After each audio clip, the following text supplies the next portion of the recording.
अस्सलाम वालेकुम। बहुत सारे स्टूडेंट्स पूछ रहे थे कि गवर्नमेंट की स्कॉलरशिप्स कौन कौन सी होती हैं और कैसे आती हैं।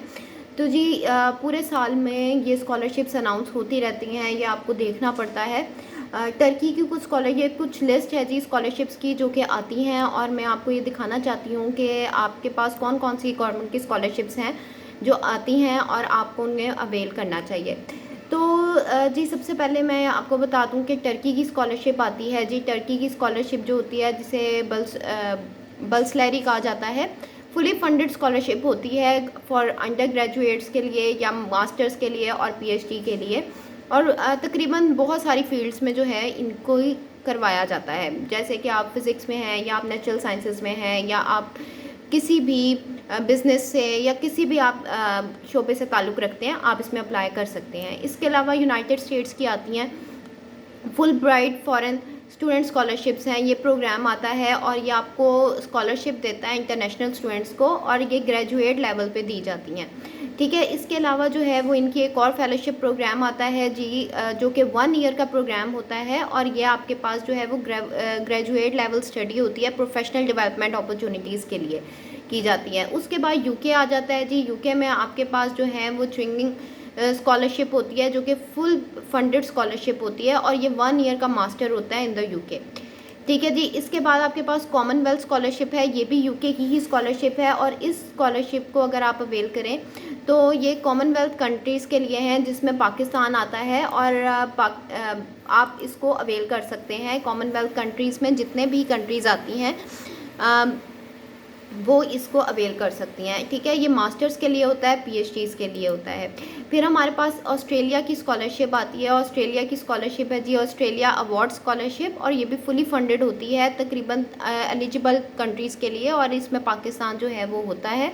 और ये अंडर ग्रेजुएट के लिए होती है और पोस्ट ग्रेजुएट प्रोग्राम के लिए होती है, जो कि ऑस्ट्रेलिया में किया जाता है। उसके बाद जो है वो रिसर्च ट्रेनिंग प्रोग्राम होता है ऑस्ट्रेलिया में। ठीक है, और ये स्कॉलरशिप जो है फुली फंडेड होती है, और ये रिसर्च बेस्ड प्रोग्राम होता है।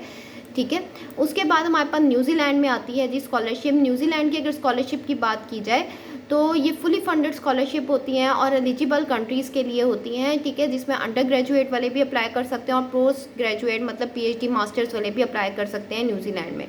फिर हमारे पास ऑस्ट्रिया की आती हैं जी। ऑस्ट्रिया की गवर्नमेंट स्कॉलरशिप है, और इसको वो स्कॉलरशिप है जो कि इंटरनेशनल स्टूडेंट्स को दी जाती है।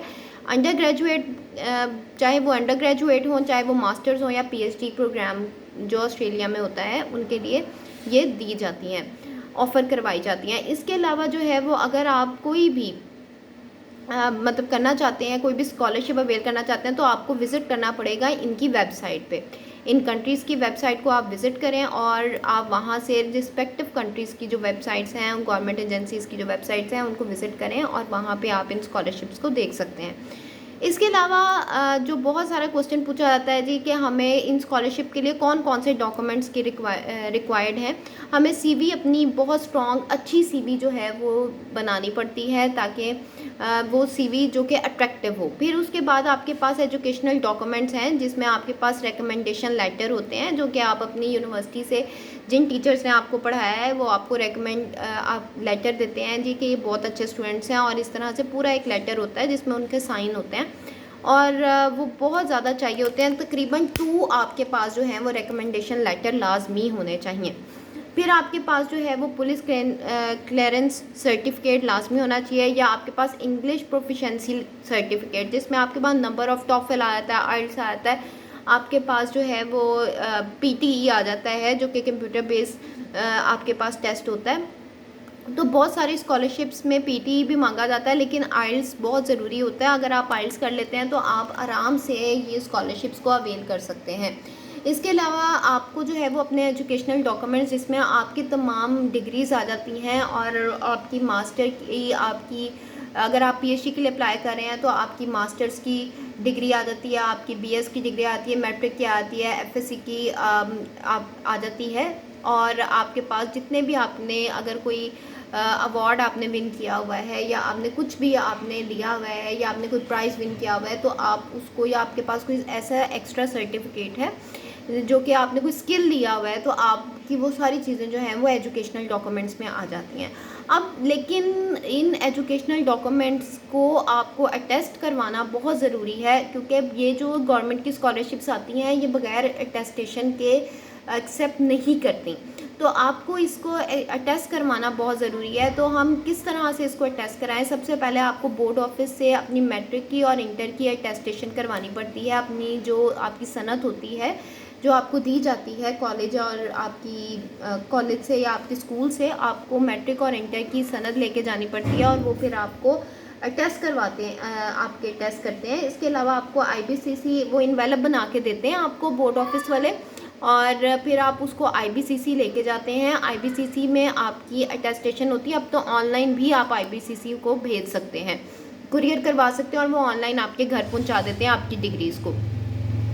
तो आपको आप आईबीसीसी से अपनी जो है वो करवाते हैं, टेस्ट करवाते हैं। उसके बाद आप अपने हायर एजुकेशन कमीशन से अपनी बीएस की और एमएस की जो डिग्रीज़ होती हैं उनको आप टेस्ट करवाते हैं। और आपको फैसलाबाद में तो नहीं, खैर आपको जाना पड़ता है या लाहौर या इस्लामाबाद, और वहाँ जाके जो है वो आप अपनी बीएस की और एमएस की डिग्री और अपनी मैट्रिक और इंटर की डिग्री भी टेस्ट करवा सकते हैं।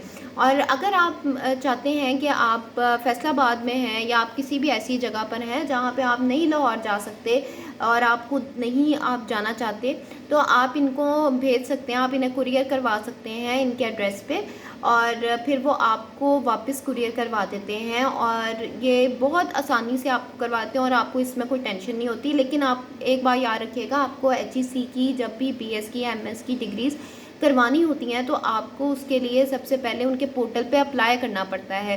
फिर आप जब उनके पोर्टल पे अप्लाई करते हैं तो वो आपको डेट देते हैं कि इस डेट पे आप अपनी डिग्रीज़ को भेज दें और फिर हम आपके अटेस्टेशन करेंगे। या तो आप खुद जाएं उनके अपनी डिग्रीज़ को टेस्ट करवाने, या फिर आप जो है वो अपनी ऑनलाइन इनको मतलब आप उनको कुरियर भी करवा सकते हैं। फिर आ जाती है जी मोफ़ा में आपके तमाम डॉक्यूमेंट्स को जो है वो अटेस्ट किया जाता है। ठीक है जी, आपके फ़ॉरेन मिनिस्ट्री वाले जो हैं वो आपकी तमाम डॉक्यूमेंट्स को अटेस्ट करते हैं। और फिर आप इन अटेस्टेशन के बाद आपने क्या करना है कि आपने इनकी बिल्कुल आपने इन डॉक्यूमेंट्स को स्कैन करके अपने पास रख लेना है। और जब भी आप किसी भी स्कॉलरशिप पे अप्लाई करें तो आप इस जितने भी आपने टेस्ट करवाए हुए हैं, आपने तमाम डॉक्यूमेंट जो कि आपके पास स्कैन की सूरत पे आपके पास हैं, आप फिर उस बेस पे अप्लाई कर सकते हैं। ठीक है, तो फिर आपको कोई नहीं रोक सकता। आप लाजमी जो है वो पहले इन तमाम चीज़ों को अपने पूरा करें और उसके बाद फिर आप स्कॉलरशिप्स की तरफ मूव करें। Thank you.